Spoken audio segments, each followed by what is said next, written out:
So here I am inspecting the bearing of this differential crown.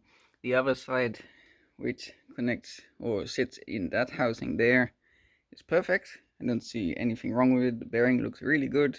The rollers look good. The cup there looks fine.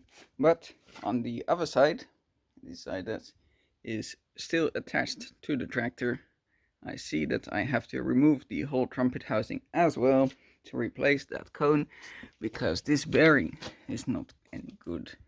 First of all, if you spin it, the inside spins on the shaft. That's not supposed to happen. Second thing is, let's see if we can get in there.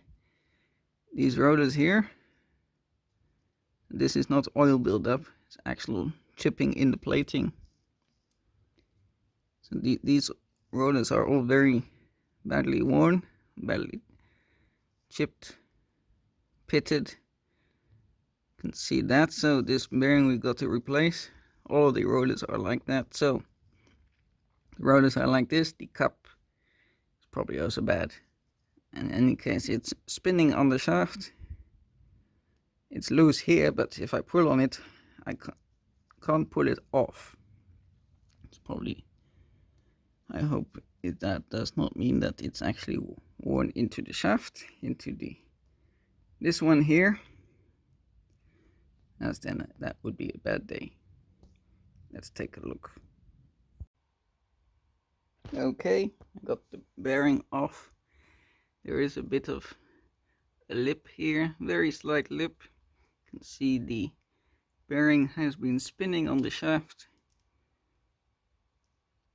There it is. So I don't know, the new bearing will be a bit tight. If maybe this was the wrong bearing for it to spin on the shaft, I don't know what would have happened for it to do that. So what I did to pull it off, just a 3-prong puller. I had a old steel concrete sole washer. I cut down, not the best, but that sits then onto there. Then you can pull it out. Could have been cut a bit neater, but it did the job. It's quite thick steel. On top of that, I used another washer to stabilize the point. The puller with the point that clips on spins is much better than the fixed point, as this has the tendency to grind away at the center of the hole. So the one with the cap would have been better, but okay, I don't have that. But it's off. Here's the bearing. Let's see how terrible condition it is.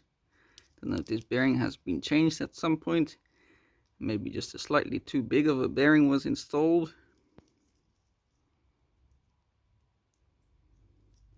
There are some numbers on the bearing, which I'll have a look and see if they match up with the official specifications of this fitting. Let's see. This can still be used. It won't be used on the highway. It's a very low speed bearing, so you should be able to get away with that. As I say, it's very minimal. It looks worse than it feels. Trying to find one of these parts. You find plenty of tractors around, complete for spares, but don't really want to buy another tractor just for this one part. And trying to find one of these loose is just as much as buying a whole tractor for parts. So we'll see what we can do, clean this all up and hope for the best.